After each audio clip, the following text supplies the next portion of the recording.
La definición de arquitecturas de redes neuronales recurrentes en TensorFlow a través de Keras es realmente muy simple. Lo más importante para poder hacer el entrenamiento es hacer un formateo correcto de nuestros datos. En este caso particular, las redes neuronales recurrentes requieren que la estructura del tensor de entrada tenga tres dimensiones. La primera dimensión corresponde al número de muestras, la segunda al número de tiempos y la tercera al número de características. Si, por ejemplo, nosotros abordamos un problema de series de tiempo como el que se utilizó como ejemplo en un video anterior, en el que queremos, por ejemplo, predecir el valor del dólar utilizando información de la serie de tiempo de dólar en tiempos pasados y adicionalmente información, por ejemplo, de la serie de tiempo del valor del petróleo, tendríamos entonces una cantidad de número de muestras que dependerá de cuántos días o meses vamos a utilizar de información para hacer el entrenamiento de nuestro modelo. El número de tiempos corresponderá a la cantidad de rezagos que vamos a utilizar para hacer el entrenamiento del modelo. Por ejemplo, si vamos a utilizar 7 días, la información de 7 días hacia atrás, entonces tendremos que tener un número de tiempos que sea igual a 7. Y el número de características en este caso corresponderá al número de series de tiempo que vamos a utilizar para hacer nuestra predicción, o sea, 2.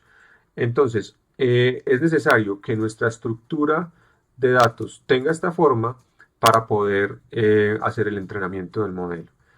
Una vez tenemos nuestra estructura de datos de esta manera, podemos simplemente definir nuestra estructura de manera sencilla. Vamos a utilizar entonces como ejemplo los datos de la serie de tiempo de los pasajeros que ya hemos visto antes y donde utilizamos los datos tal cual como los utilizamos en el caso anterior que entrenamos un modelo de red neuronal densa común y corriente. Si utilizamos, por ejemplo, un caso en el que solamente analizamos un tiempo hacia atrás y como solamente estamos utilizando una serie de tiempo que es ella misma para poder predecir sus valores en el futuro, entonces nuestra estructura tendrá que simplemente tener la forma nsamples 1, 1, ¿cierto? De esa manera vamos a poder hacer el entrenamiento de la red. Obviamente requerimos hacer el proceso que ya habíamos discutido de normalización de los datos y en estas funciones que tenemos aquí que ustedes pueden explorar dentro del repositorio del curso, van a ver que ahí se crea el conjunto de datos de esta manera, es decir, hacemos la partición de los datos de tal manera que nos quede de la forma n muestras, n tiempos y n características. La definición de la red es muy simple. En este caso, si queremos utilizar entonces una red neuronal recurrente, adicionamos una capa de tipo simple RNN, a la cual le definimos el número de neuronas común y corriente, el tipo de función de activación y la forma de la entrada. En este caso, la forma de la entrada requiere que le incluyamos la información sobre el número de tiempos que vamos a utilizar dentro de la red, ¿cierto? Esta es, digamos, la información importante. Luego, entonces, simplemente añadimos, por ejemplo, una capa densa a la salida, definimos el compilador y hacemos el entrenamiento de la red común y corriente. Algunos elementos, digamos, adicionales que es necesario tener en cuenta es, para el caso de las redes neuronales recurrentes, como ya vimos, el hecho de que tengamos que procesar datos que son secuenciales hacen que nuestra red se vea como una red de muchas capas. Y eso hace a las redes neuronales recurrentes muy susceptibles al problema del desvanecimiento del gradiente. Por eso es muy importante que la función de activación de la capa oculta de la red sea siempre de tipo ReLU o Liquid ReLU y no utilizar funciones de activación sigmoidales o tangentes hiperbólicas que son las que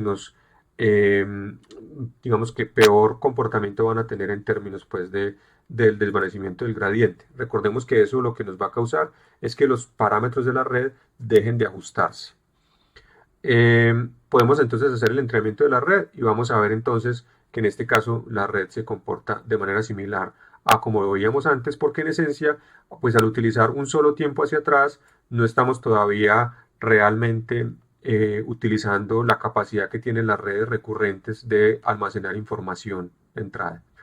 Si definimos, por ejemplo, en este caso, una red que utilice como entrada esta estructura, donde tenemos aquí los números de muestras, tenemos un tiempo y tenemos dos características, estaríamos utilizando, y utilizamos por ejemplo un rezago de 2 en la serie de tiempo, lo que estaríamos haciendo es utilizar la red neuronal recurrente como lo haría un MLP, una red densa, que es utilizar los rezagos como entradas a la red, ¿cierto? Entonces en este caso también podríamos utilizar una red neuronal recurrente, pero muy importante tener en cuenta que si llegamos a utilizar este tipo de estructura de los datos, no estamos todavía utilizando la información de recurrencia, es decir, la red todavía no está guardando memoria para, para las entradas posteriores, para las observaciones posteriores, porque en tiempos solamente estamos utilizando uno.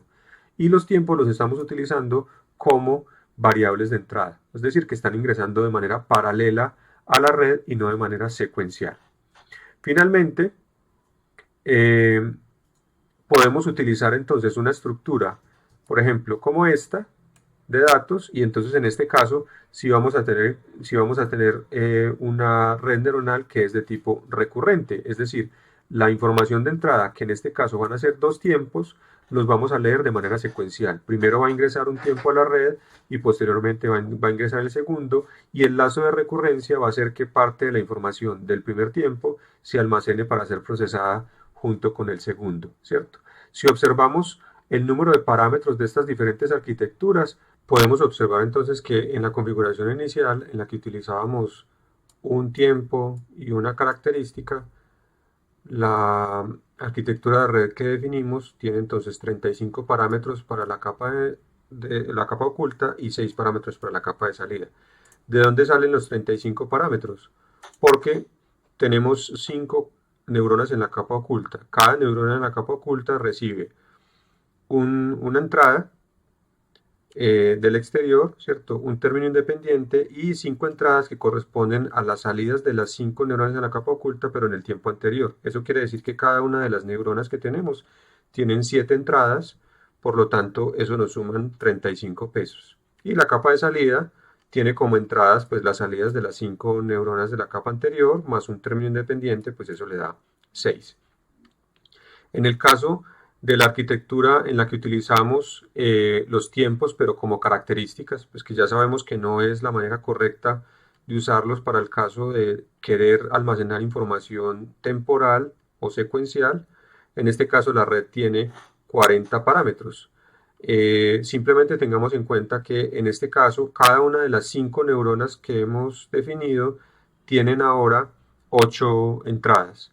2 que son de características, el término independiente y las 5 entradas que corresponden a los valores de salida de las capas ocultas en el tiempo anterior. Eso da 8 entradas para cada una de las 5 y nos da un total de 40 parámetros. Pero si utilizamos, por ejemplo, la configuración de dos tiempos, una característica, entonces nuestra arquitectura de red tiene nuevamente 35 parámetros, porque ahora esos dos tiempos que estamos utilizando de la serie para hacer la predicción del tiempo siguiente no se ingresan en paralelo, sino que se ingresan de manera secuencial. Así que la red, la neurona, solamente tiene una entrada al exterior y esa entrada se va a llamar dos veces, una para la observación en el tiempo t, otra para la observación en el tiempo t más 1. Entonces, en este caso, nuestra red tiene 35 neuronas. Recuerden pues que esta es la manera correcta. Si lo que queremos hacer es definir una red recurrente, la manera correcta es utilizar nuestra información formateada de esta manera. Tiempos y características en el caso obviamente que tengamos, por ejemplo, más series de tiempo. Aquí pueden ver, bueno, algunos ejemplos utilizando la serie del precio de la acción de Coca-Cola, simplemente aplicándola, pues en este caso, a redes neuronales recurrentes versus las redes neuronales densas que habíamos visto como ejemplo antes. Podemos utilizar entonces también otros tipos de arquitecturas más complejas en las que no solamente tenemos una capa recurrente, sino que tenemos dos capas recurrentes. Y aquí es importante que analicemos dos formas diferentes de conectar las capas recurrentes. Tenemos una forma que corresponde a, digamos, a un tipo secuencial en el que lo que hacemos es que la información de la primera capa recurrente se le va pasando a la siguiente capa recurrente en cada uno de los momentos del tiempo. Es decir, aquí tenemos nuestra secuencia de entrada, en este caso estamos hablando de una secuencia que tiene 28 tiempos, desde x1 hasta x28, y que produce una salida, por ejemplo, y1. Una forma de conectar dos capas recurrentes es que esta salida y1 inmediatamente sea la entrada a la siguiente capa recurrente. Entonces tendremos y1 como primera entrada, luego y2 que será la salida en el tiempo 2 de la primera capa como entrada a la siguiente, y así sucesivamente.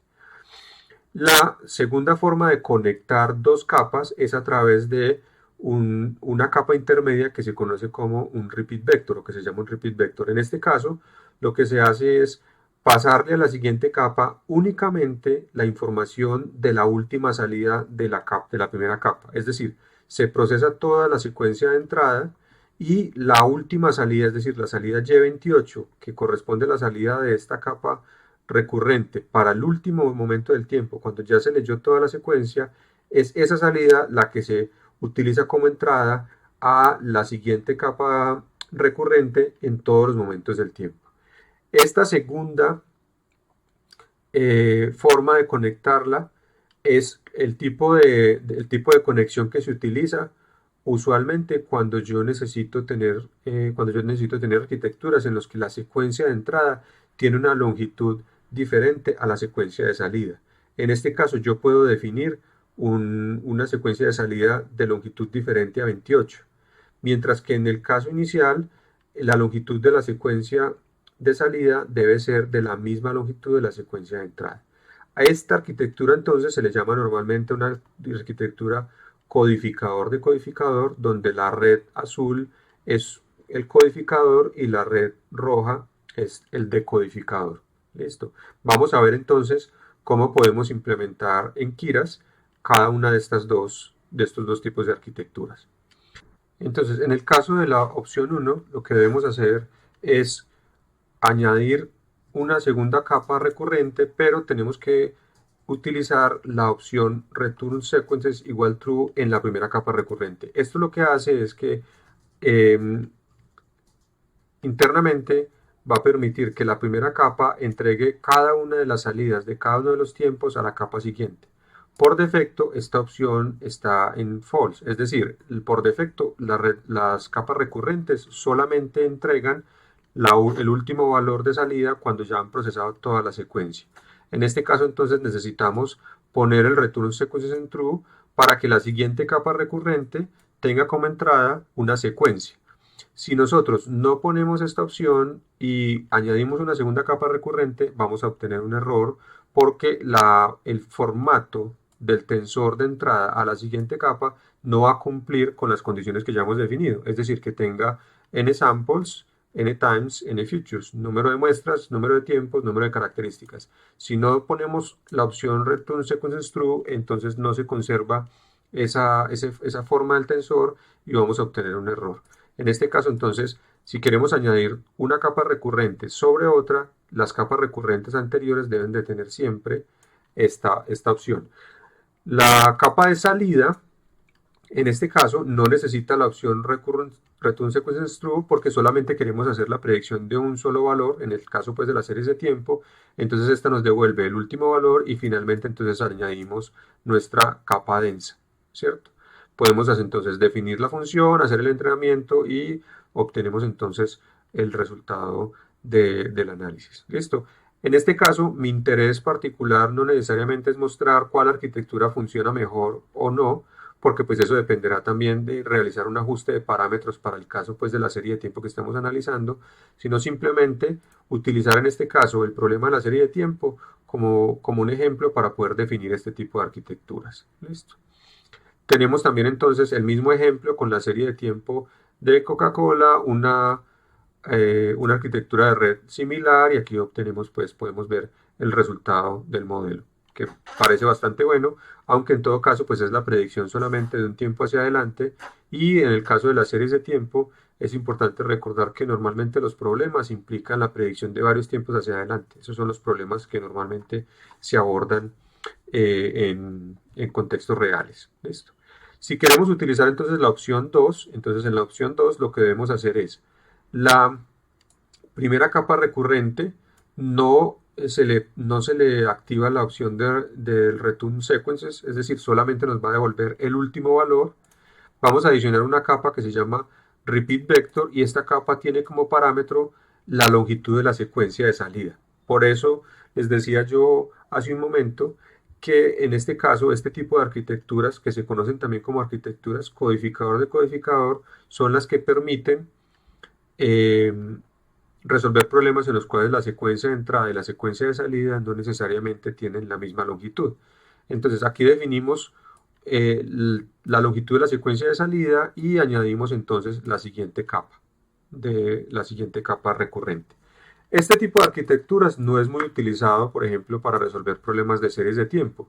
Como les decía yo en un video anterior, este tipo de redes se utiliza más, por ejemplo, en problemas de traducción, donde lo que queremos hacer es que la secuencia de entrada sea una frase o un parágrafo en un idioma y la secuencia de salida sea la traducción en otro idioma. De todas maneras, aquí es importante también observar que ya aquí estamos imponiendo a la red una restricción bien importante y es que toda la información de la secuencia de entrada queda almacenada únicamente en la información de la última salida de esa capa de entrada, de esa capa recurrente inicial. Y el decodificador, que es la segunda capa, debe producir la serie a la salida, la secuencia de la salida, la debe producir a partir de la información que quedó almacenada en esa última salida. Y eso es bastante restrictivo pues para los problemas porque implica tener mucha información almacenada allí. También dependerá obviamente de la longitud de la secuencia. Si la longitud de la secuencia de entrada es, digamos, con un número de tiempos no muy elevado, pues probablemente mucha de esa información sí se podrá codificar en esa última salida, pero si la longitud de la secuencia de entrada es muy larga, entonces eso va a imponer o va a poner, digamos, mayores retos a la red neuronal para poder, digamos, desempeñarse correctamente en el problema. En este caso, entonces, esta es la definición de una arquitectura sequence to sequence. Aquí la evaluamos en el caso pues, de esta serie de tiempo, pero vamos a ver pues que, por ejemplo, el desempeño en el caso de la red de Coca-Cola no es muy buena. Pues ya les dije que en este caso pues, no es un tipo de red realmente muy utilizada para problemas eh, de series de tiempo, sino que se utiliza más en otros contextos. Sin embargo, pues para poder evaluar la arquitectura y ver que corre y que ustedes puedan tener una arquitectura evaluada sobre la cual puedan luego empezar a hacer modificaciones, entonces la evaluamos sobre el mismo ejemplo.